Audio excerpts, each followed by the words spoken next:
All right, so I'm back again in the shop today. I got a couple minutes to kind of do some work. I'm gonna look to put the rudder fin on.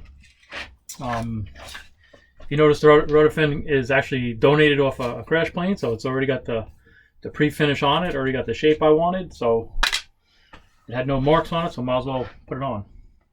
Even thinking about painting the plane the same color, so to match the rudder. Yeah, so where we left off last time. Got the canopy on, battery hatch all done. I started filling the top seam and the area and the canopy area, just a little bit of light bit of spackle. I use pretty good success with this DAP fast drying premium spackle. Got it from Amazon. This stuff seems to work pretty good. Dries pretty quickly as well and sands pretty good. So I'll use that. I'll put a little bit of that on, and I always sand that in. And then what I usually do is I'll take some thick CA when I'm all done and happy with it, and I'll put some thick CA over the spackle areas to kind of seal it in. Because spackle still can be affected by, believe it or not, water or Windex at times until it fully cures. But once I'm happy with this, the seam, like I said, I run spackle down the seam just to cover it up and sand in any low spots. And around the canopy edges and that, and kind of light. It's very lightweight filler. It's really cosmetic purposes only, and it kind of just, does the job that it needs to do. All right, so today we're going to put the rudder fin on. So I cleaned it up off the other, cleaned it off the wreck, cut it off to what I want. And I started pre-fitting it up.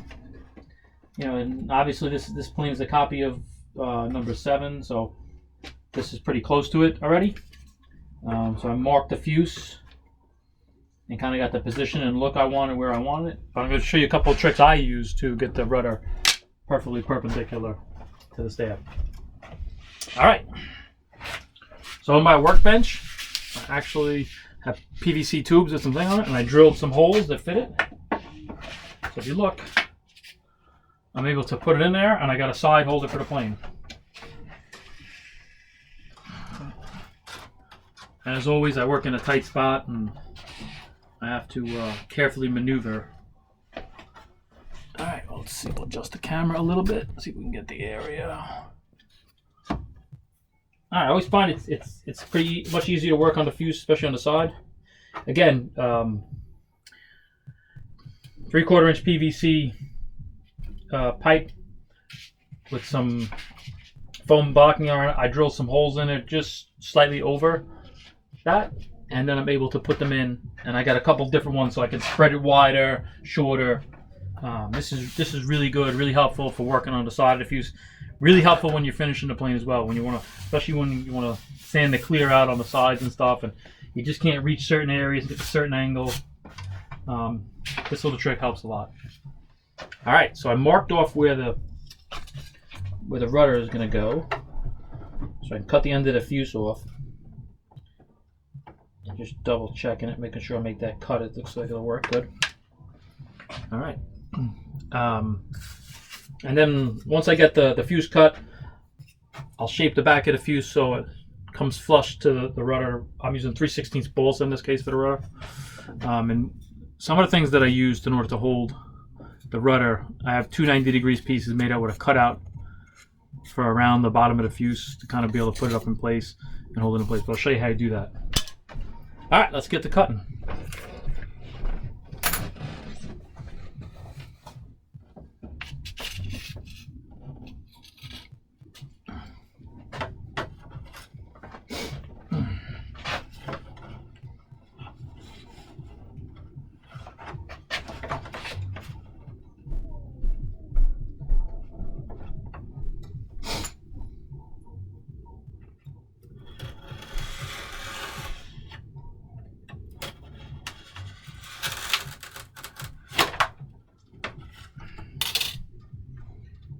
All right.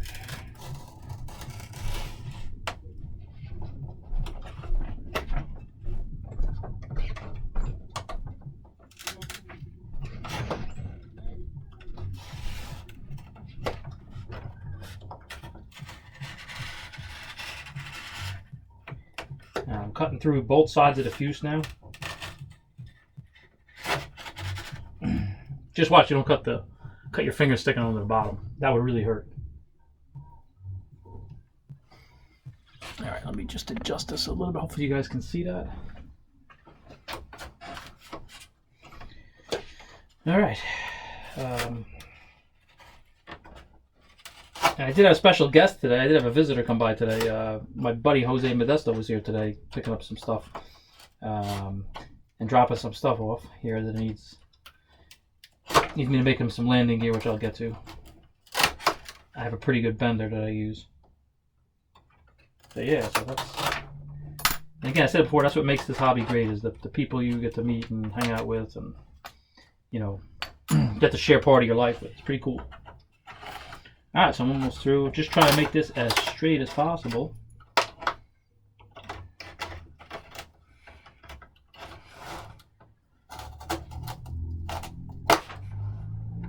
All right.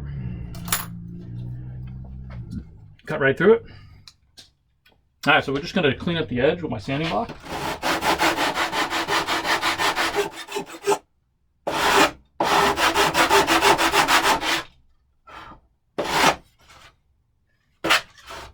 Just see how the angle is.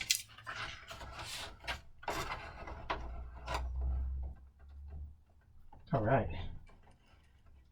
And the first time ever, the bottom even lined up of this cutout rudder. I couldn't believe it. That never happens. But hey.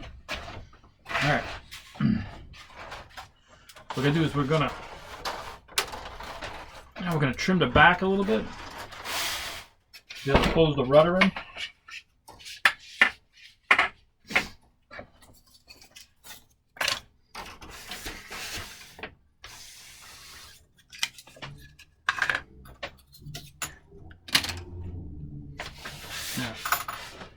So you can see up here, this will squeeze down perfectly to about 3/16 of an inch. And that's so what we're going to do is we're just going to cut the groove here. We're going to take a little bit of material out until we get it even, until it closes in to be this exact thickness. And then that's just much easier to fit up nicely. So.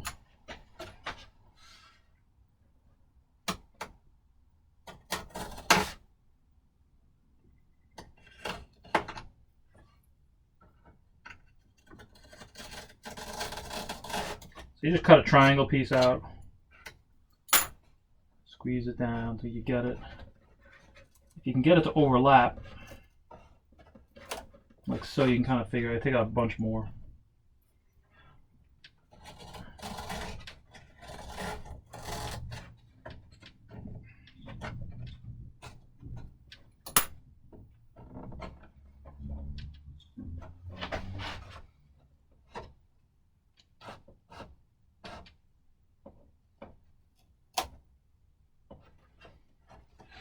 Now we got to cut a little bit more out.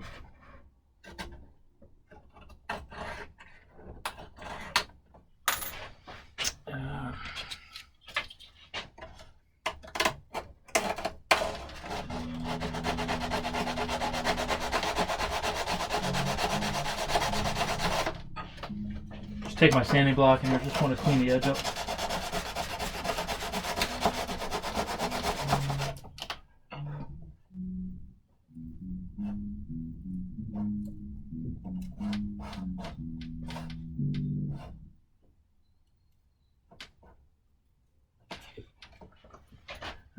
Cut it back a little bit more, it looks like.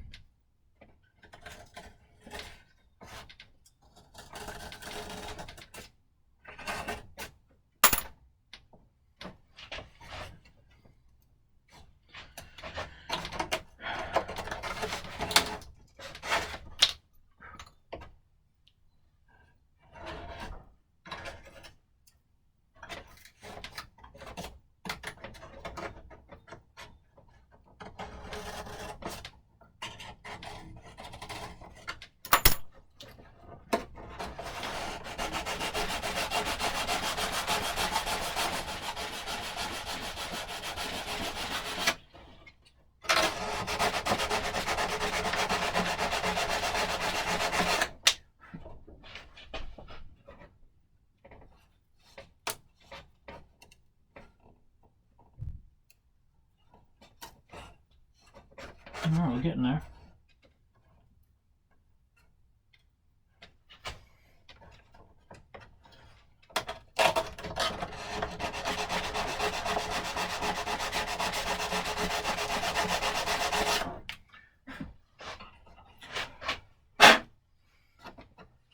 Nothing worse than balsa chunks flying around the plane.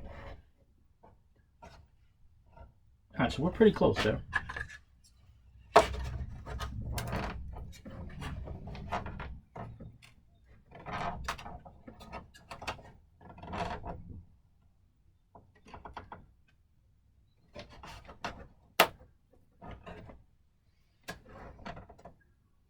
All right, that's good.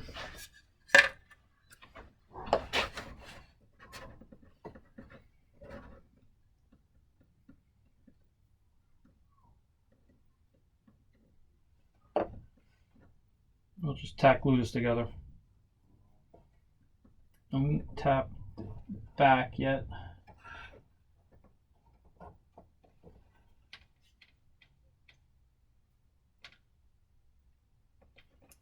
Just put a couple tacks in it.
Just wipe the excess CA off with paper towel.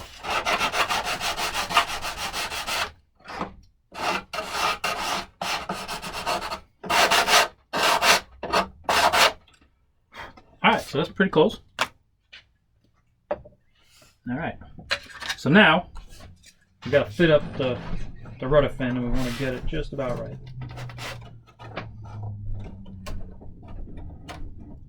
And this is one of the challenging things, to get this on perfect and fit it right, you know.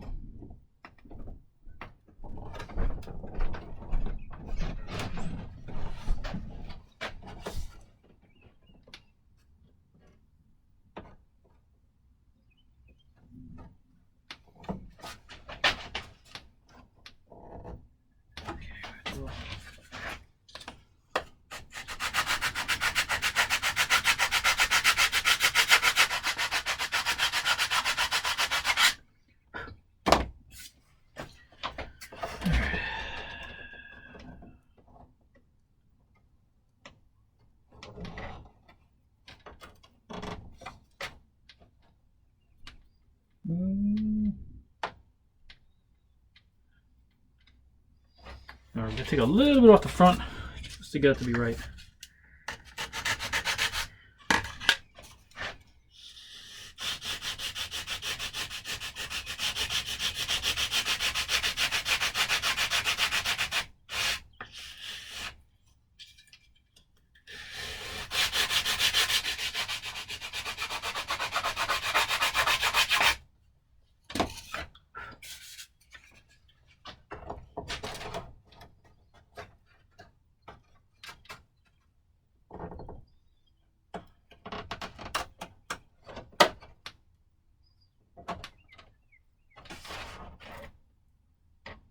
Okay. All right. So now, really important to get the rudder perpendicular, right? And usually you want I fly my planes with not an adjustable rudder. Some ships you can put an adjustable rudder. Good trimming tool if you need it. I found that I just haven't needed it, so why waste the effort, the time to put it in? And even some weight back there, right? You're adding a little bit of weight, you know, not much, but a little bit of weight, extra work. So if I don't really use it, why put it? I always put it in later if I want, because simply just take a cut, put it with a knife, put a couple hinges in, mount it up. You know, so to add it's not a big deal. Always make sure I have just never going inboard, never wanting any inboard rudder. Always just making sure it's either dead zero or just maybe half a degree out, just to make sure, because you don't want anything fighting you, you know, I'm keeping the plane out there on the lines. Alright, so what I'll do is I'll eyeball it quickly, and what I'll do is tack glue it in the front, just a spot to get it when I'm somewhat happy with it, or I think it's close. You know, I'll just tack it in place. Just tack it. There's nothing worse than putting a rudder on and then going, oh man, that thing's crooked, and having to break it off. Alright, just a slight tack.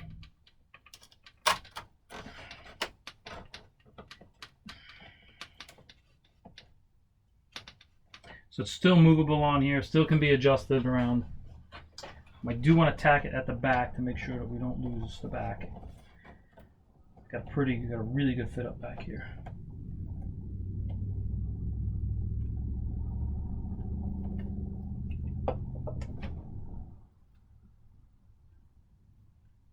Okay, just a tack. And Q-tip. If you run any CA down, make sure you wipe it off, otherwise you'll have to sand a whole bunch. It's a pain. Alright, just gotta tack the other side in place. And again, this is just really to keep it from moving around. Don't want to lose this fit that I got. Okay.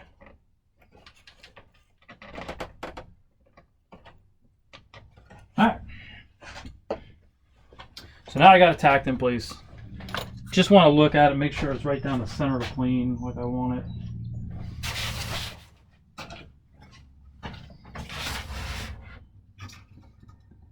Alright, not too bad. Right through the center line. Alright, now we really got to focus on making it perpendicular. So that's where these come in.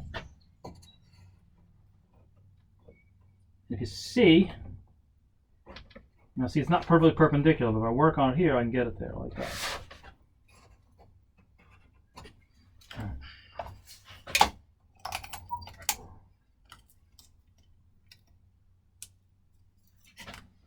So what I'll do is, using some Scotch tape, I'll just tape this in place.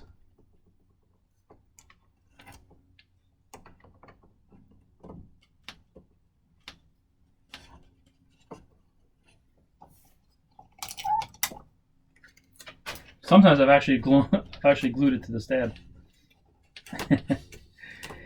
which works, but then you got to remove it. All right, so it's gonna always push up a little bit, but that's okay.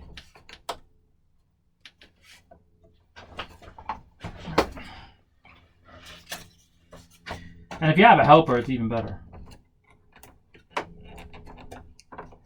So what I do is I'll take my 90s.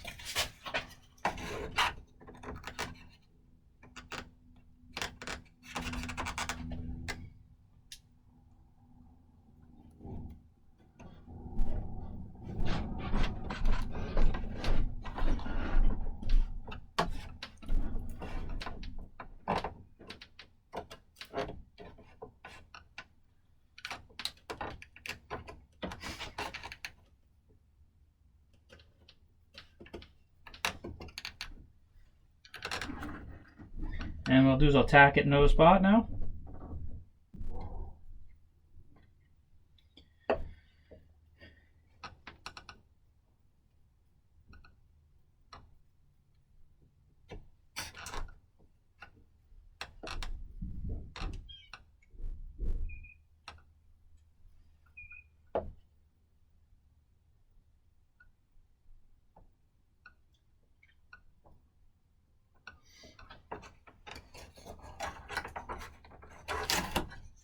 And see that?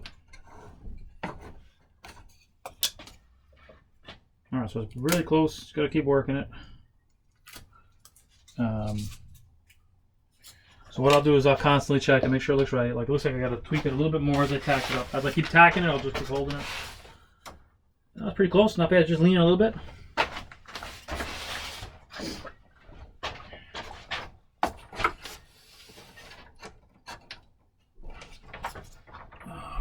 Get the glue.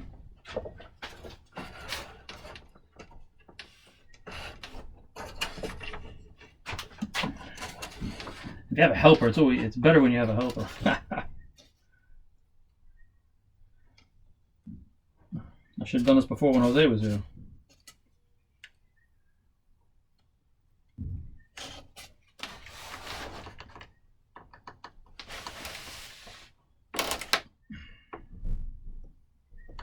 get a good view of it, it's almost perfectly 90. Gonna have to work on the bottom as I do this too.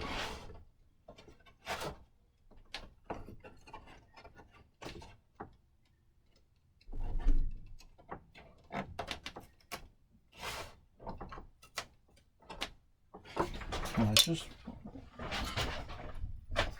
let me cut the bottom tack free.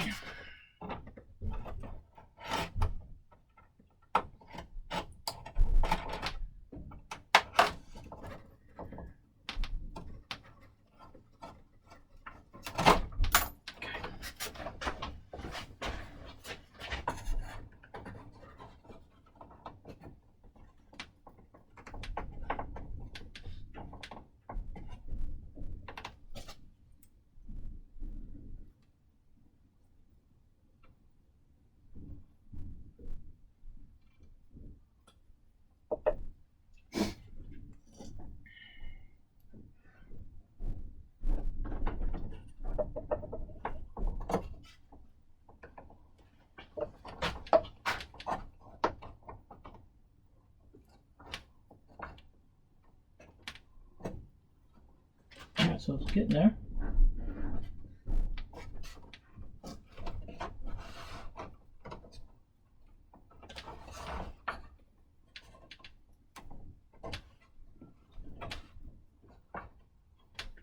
Alright, so we're just going to tack it up in a few more spots.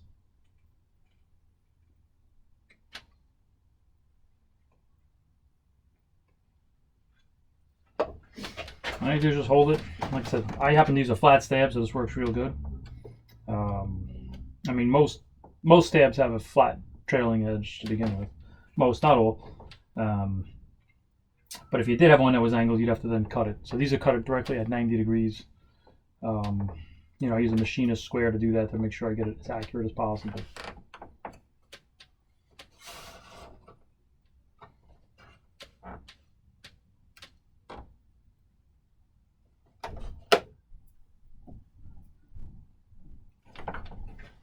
All right, so pretty happy with that.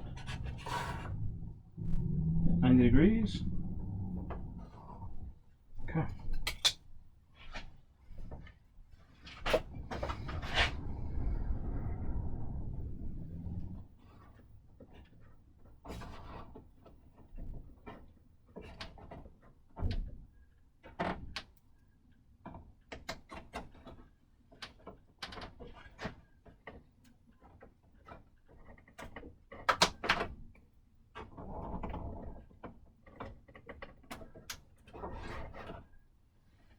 All right. Pretty good, pretty good. Again, always just double check it a bunch of times.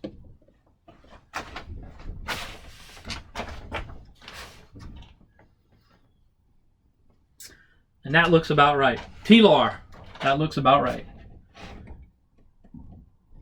All right, not bad. I just got to close up the back now and we're in good position. So what I'll do is, again,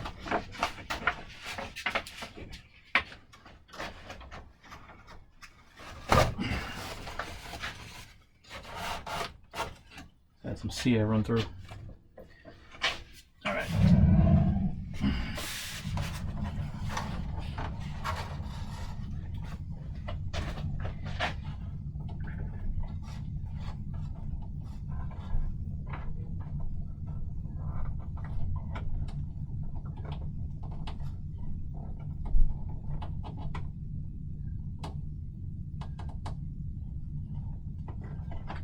So what I'll do is I'll tack it in the spots that fit the best.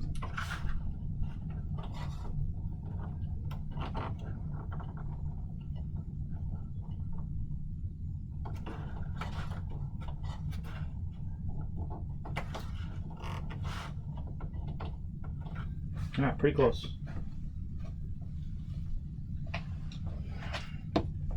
I'll use some kicker here because I just want to hold it in the right position.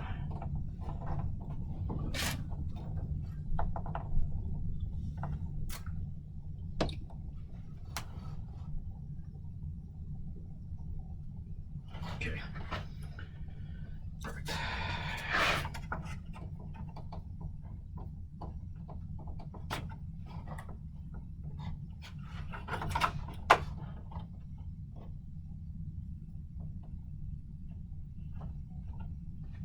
So that's good. And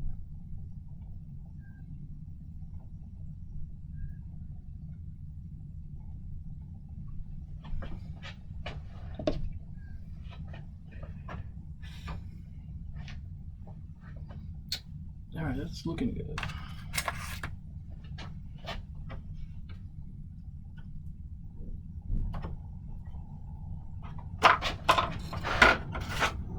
All right, so I use this ruler here to kind of close this joint evenly up top where it doesn't look like it's pushed in, but I've got to push it in a little bit.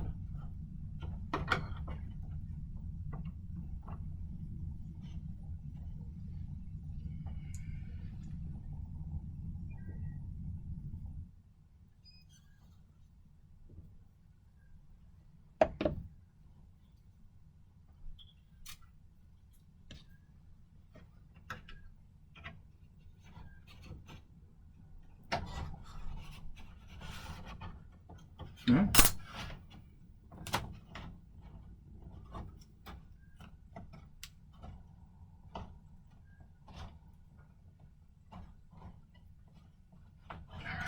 All right, before I glue that seam, I just want to double check it, because if I pulled it off at all or anything, now's the time. It's easier to cut this free than it would be to.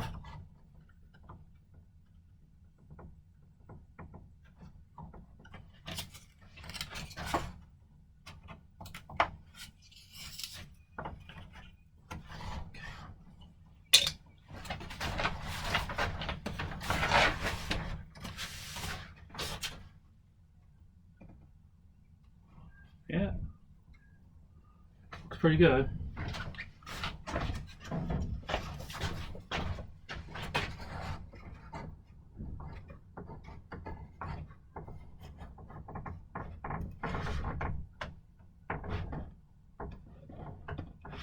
All right, when I glue this in, I'll just want to force this over a little bit. Just don't like that.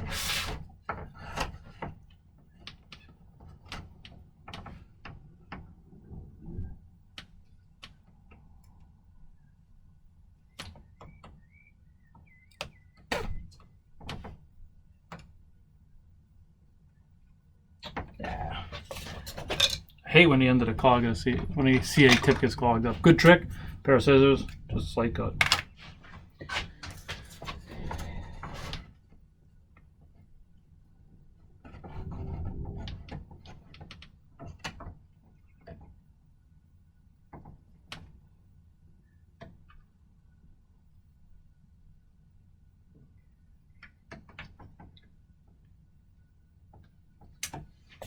That's really good.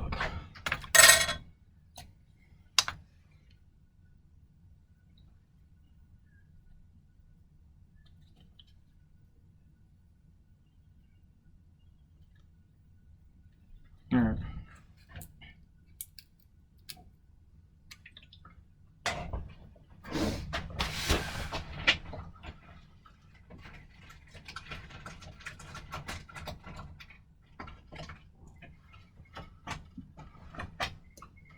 All right, so the tip was clogged. I got a new one. I couldn't free it up.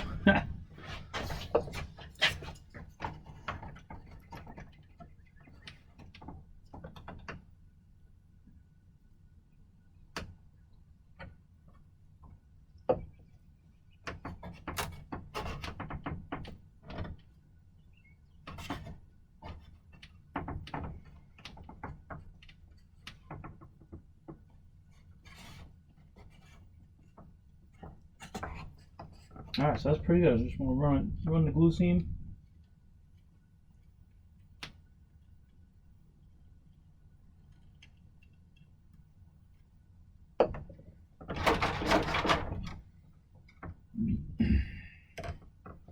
And what I do is I always have the rudder, this bottom part of the fin, just tipped out outboard a little bit, just to make sure.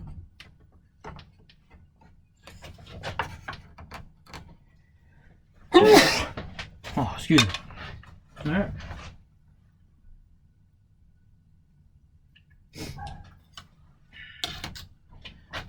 All right, so I'm just gonna fit up the inboard side and make it flush with the rudder.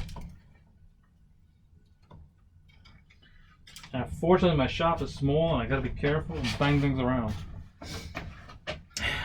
There's been quite a few times I've had to finish plane and put a ding or dent in it right before I'm getting ready to go somewhere.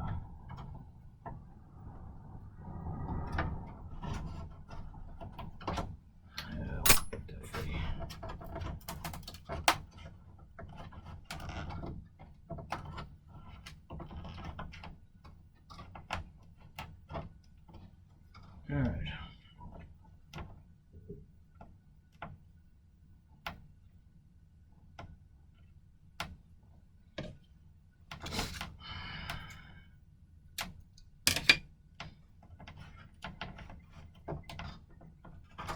And again, I've never had the bottom line up this good before.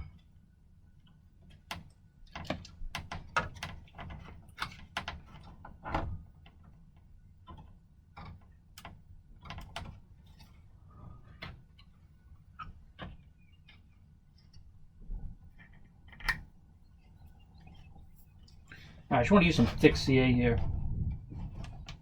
Just 'cause this is a joint. It's like a hard joint. If I could put some.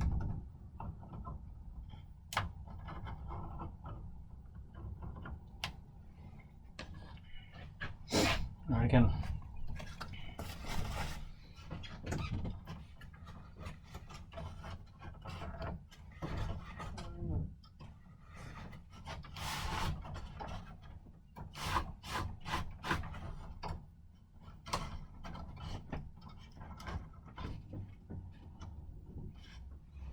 Alright.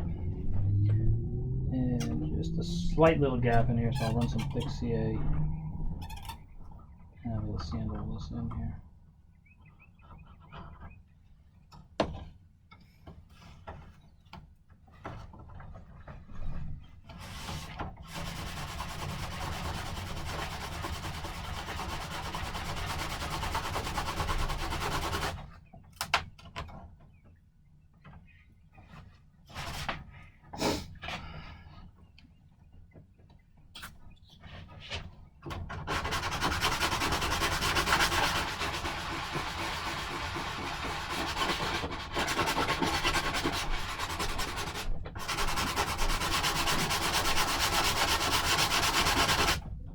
Alright, a little trick with the thick CA, if you use the paper towel and rub it a bunch of times, the dust from the paper towel will start to kick it off.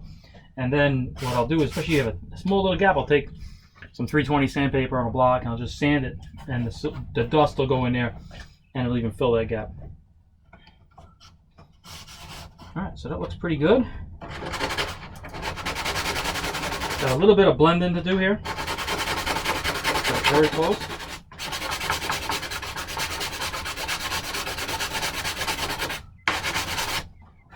Yeah, you got a transition point there where you got a flat surface to now an angled surface, so you always, that's one of those surfaces that's kind of hard to always make sure you get to look good, a good seam there in the back.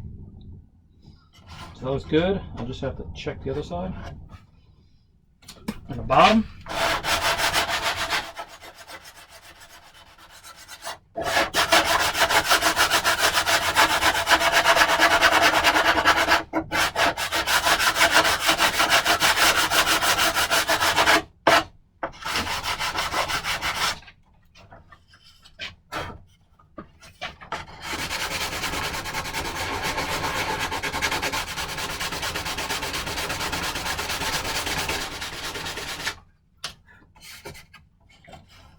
And I'll sand it in so you have it in there.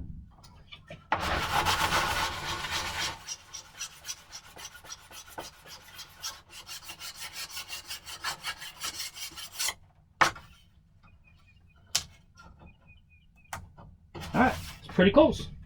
Let me just check the other side.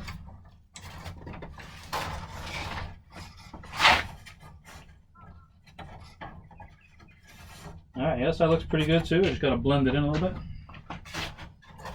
Just turn this plane around.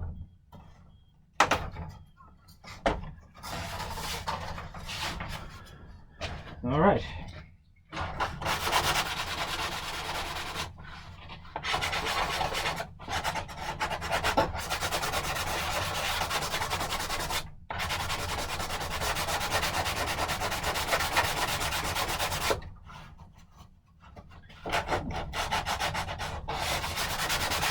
All right, that blend is pretty good.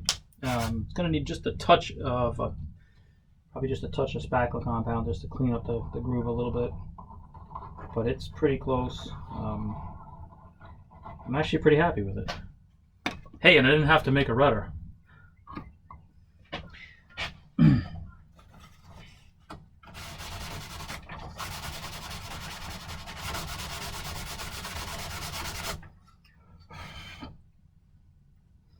All right.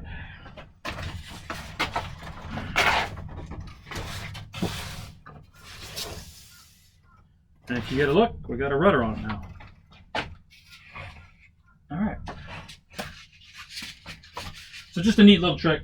How do you get your rudders nice and parallel?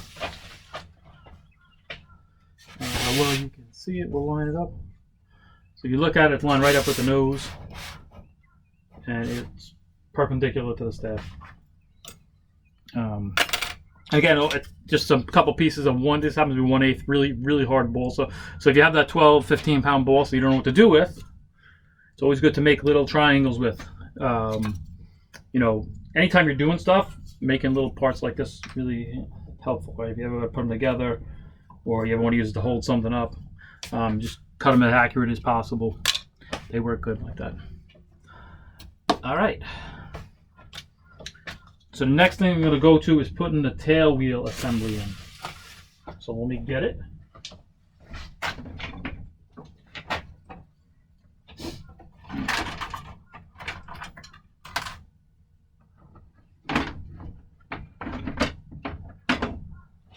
All right. So for this one, I happen to have the tail wheel assembly from the old plane. It was already made. I make my tail wheels removable, and what it does, it's on a spring and goes like that. And I got a little receptacle that gets it. Plywood, made out of 1/16 plywood. This is 1/16 wire. And what you do is like that, and your tail wheel's in. Want to take it out? You just push that in and wiggle it a little bit, and it comes out. So you don't have to permanently glue your tail wheel in place. It's easily removable, good for transporting. So anytime you carry a bunch of planes together, you know, what's one of the things that always hits tail wheel, hits something, landing gear. On my planes, I'm always able to take it out, the tail wheel, which makes it great for finishing, not having any landing gear in there, right? Being able to get and sand in all those stuff. So again, I am lucking out. I am salvaging this from the wreck. It's already made, so why make it? So I'll just cut into the back where it goes, and we'll put it in.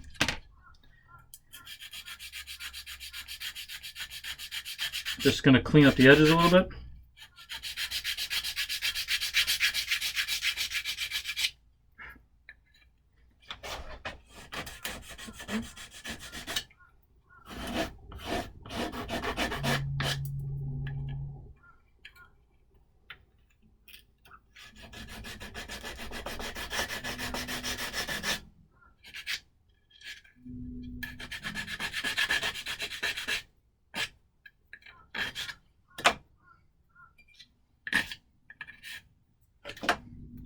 It's already in a mount already, so I'm just going to utilize that. It'll make life easy. Sand it up.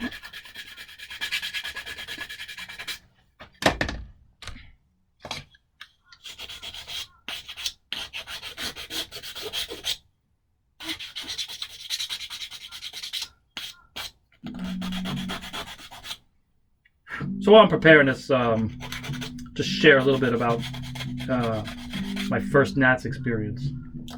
So anybody who fly stunt, you know, obviously you into competition, you enjoy the thrill of competition,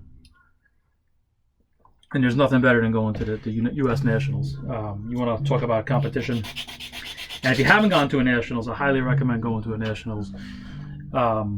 Just by competing in it and being around it, it's worth almost 200 practice flights just to spend a week at the Nats. You get to learn so much, you get to see so much, you get to see how people prepare, fly, you get to understand, right? You really get to see the root of competition there. So my first Nats, 2016, I go there with my brand new high voltage plane that I finished in early April that year. The Nats were in mid-July. Take my two sons there, my two older sons, Joe and Steven, and they're competing in beginner, unofficial event in beginner. So that was really cool getting to go with those two and really getting to spend a week with them, having a good time. But yeah, so I entered in advance. My new high voltage plane, which I had I had 275 flights on, April till July. I flew it as much as I could possibly. Spent a lot of flights trimming it, getting it right, learning how to trim better, and then really working on my pattern, just trying to get it. Wanting to place well, and then wanting to qualify in advance, get to fly on Friday, and contend. That was really my main goal. Do well in appearance points as well. So we get there, and if you've never been to Muncie, probably one of the best flying areas and sites. I know the L-pad's a little bit beat up and there's some cracks in it, but the air there is almost always good. It could be blowing, not blowing, very little turbulence, but just really clean air, and really good flying site. 4 dedicated paved circles, a whole bunch of grass circles when you're down at the Nats. So plenty of room to practice, no shortage of practice areas. So anyway, so we get there and we drive all the way out, and I go that night. We get there like Saturday, and I start practicing Sunday.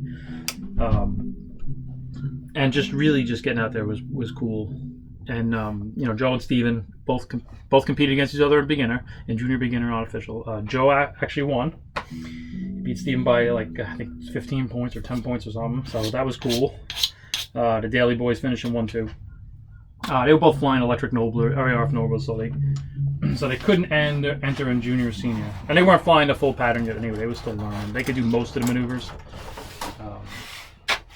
So we get to you get to Nats week, and I get to meet some really neat people. I get to meet Dave Fitzgerald, Paul Walker, Brett Bott. I'm there with Jose, Will DeMauro.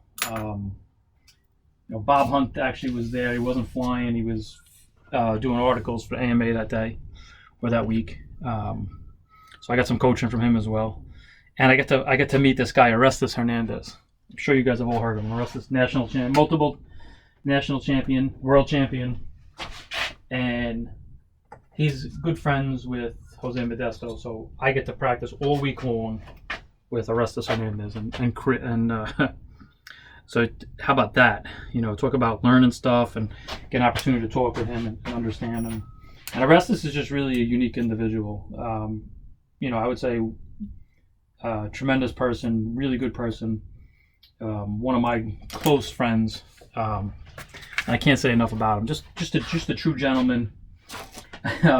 Whether it be who's arguing over who's picking up the bill at Dairy Queen, or if you needed something for a plane part, or fixing something, you had Orestes jump in and help you. Give you the shirt off his back. So just a gentleman.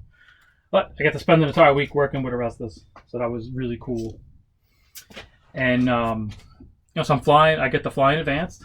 In a circle with 12 guys. Not 12. Was that 12?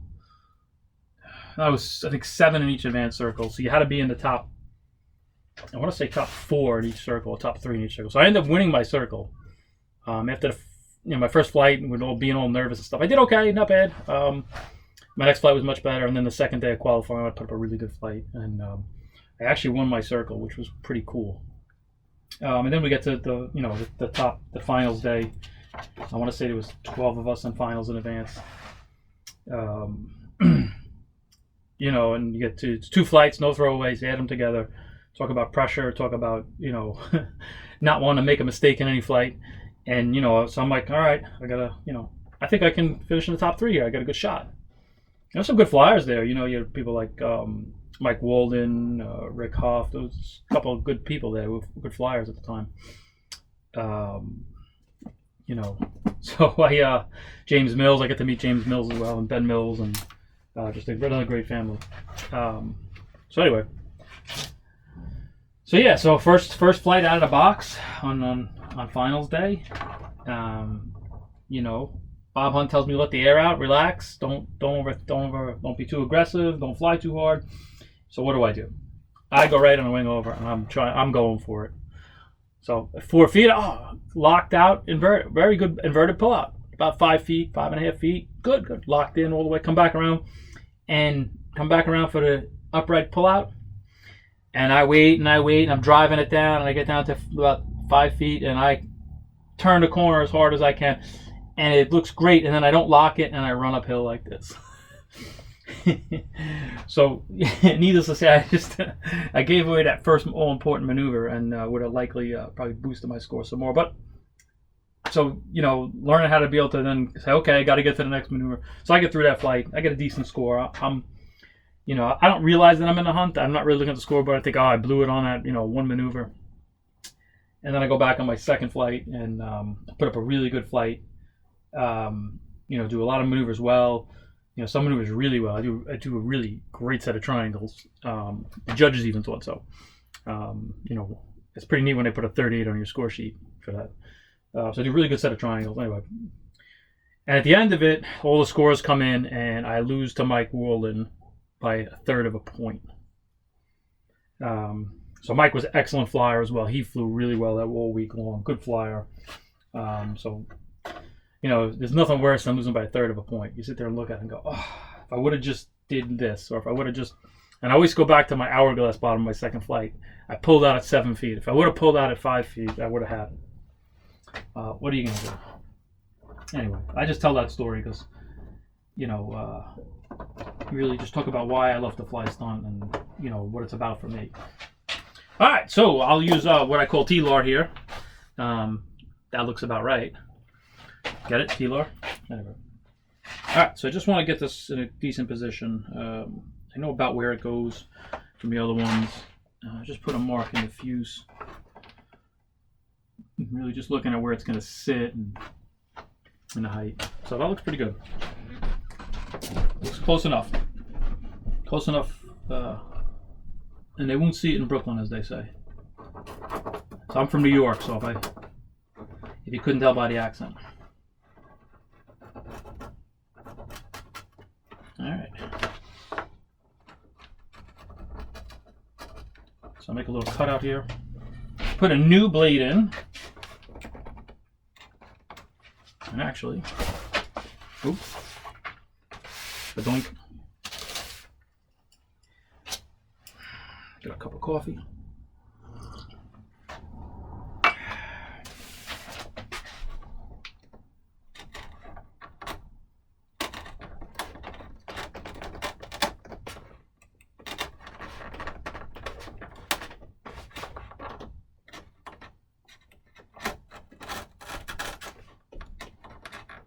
And I hit the bottom of the former, which is actually what I wanted, so I would say quality by accident.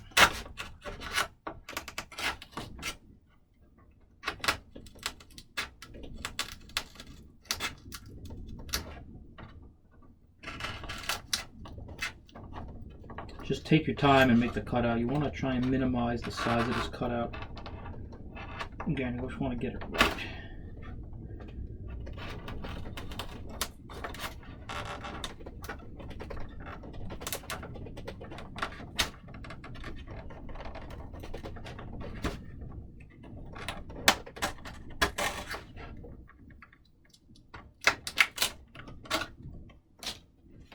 All right.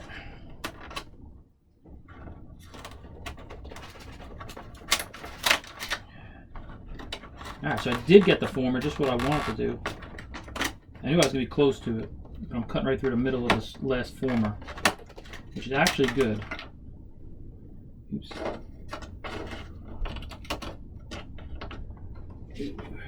All right, hold on, let me cut the piece. That's good. It's gonna, that former, the fuselage former, which runs this way, will also then hold this in place as well. There's another spot keeping it. So I was trying to get it right into the middle of it, and I did. So quality by accident.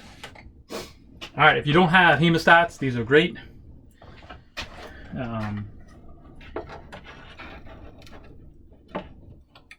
I go fishing here,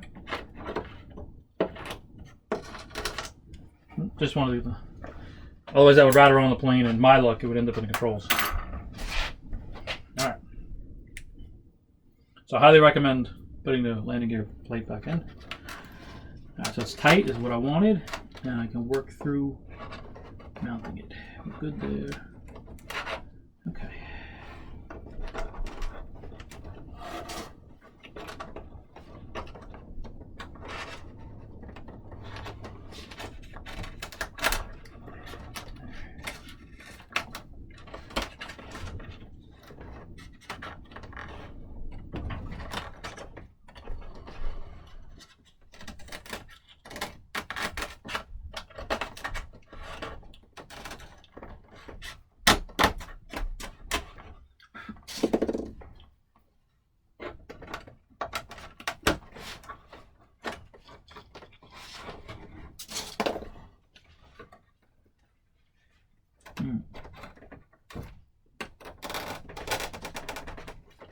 Okay.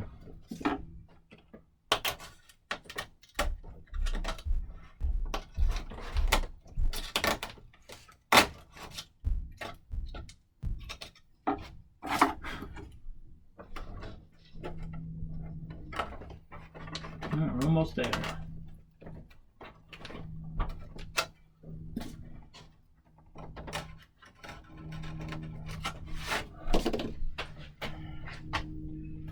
Alright, I do need, this will work, right? Okay. Just a piece of sandpaper I need.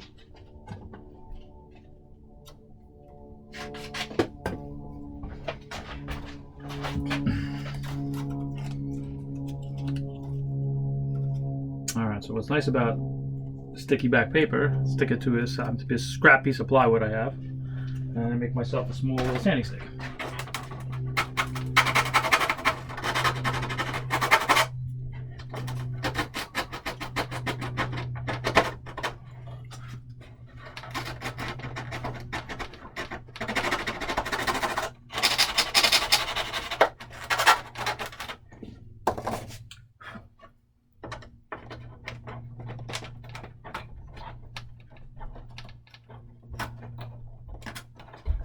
How about it?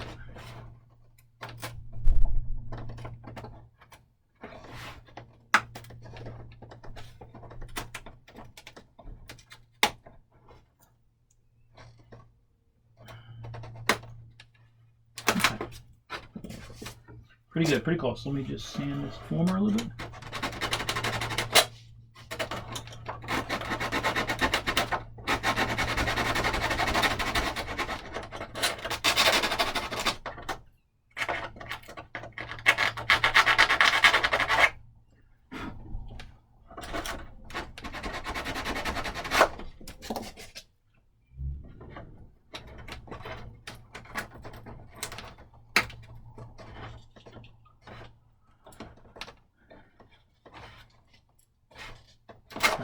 Now I do want to just flatten this out a little bit.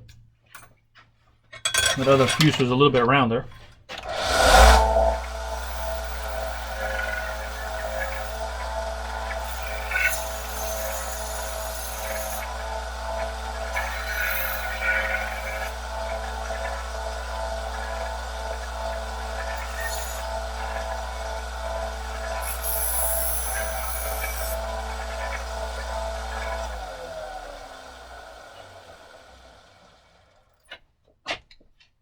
This fuse has a little bit flatter bottom than the other one, which are a little bit rounder. I just didn't want to make a...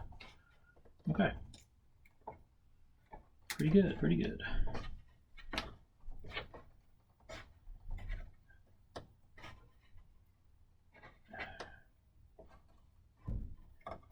Okay. All right, we're gonna get some CA.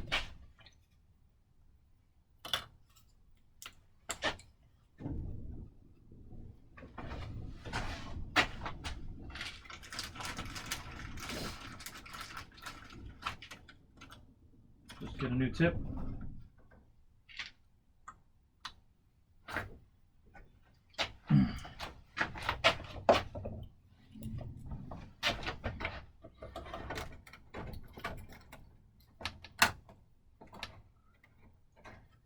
All right. I want to make it as flush as I can. So sometimes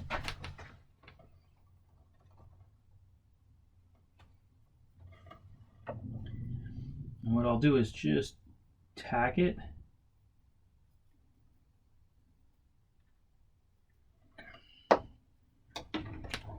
And what you don't want to do is glue the tail in place.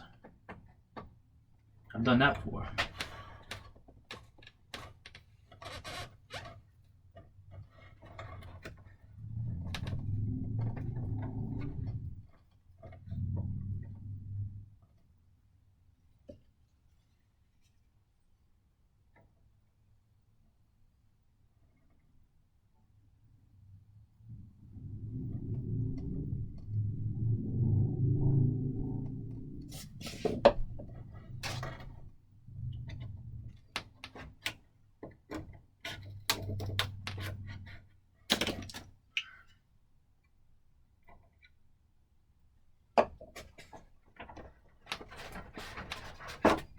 Alright, that's how it works. This is a neat trick. I didn't invent this. I picked this up from the Yasenkos. They do something similar to this. Like I said, it just makes it real easy to put your tail wheel in and out. A lot easier. See, now for finishing, you don't have anything in the way. It makes it pretty simple. Alright, so hopefully you got something out of the video today as the high voltage 10 build continues. I'll be looking to do some more. I mean, we're getting down there on the list. Let me move my list. Here, well, tail wheels in. We still got to make the battery disconnect. We got to mount that. We got to mount the ESC. Make a hole for the switch and a plate for the ESC switch. We got to make a timer plate as well to mount the Igor timer. Just real quick, this plane will have a badass 3515 710 kV motor in it. With Igor timer and a Jetspin 66. And the batteries I use lithium ions. I use 2800 6-cell lithium ions that that my good buddy Will Demaro makes for me. I found that they are comparable. They are the same power, voltage, drive that you get out of a lithium polymer battery or a LiPo battery. But they're 2 ounces less in weight. So you can get the same thing out of performance and shave 2 ounces by changing the battery. Makes perfect sense to me. All right, so hopefully you hopefully you like it, enjoy it, like, subscribe. Any feedback is certainly welcome. Thanks everyone, and have a good day.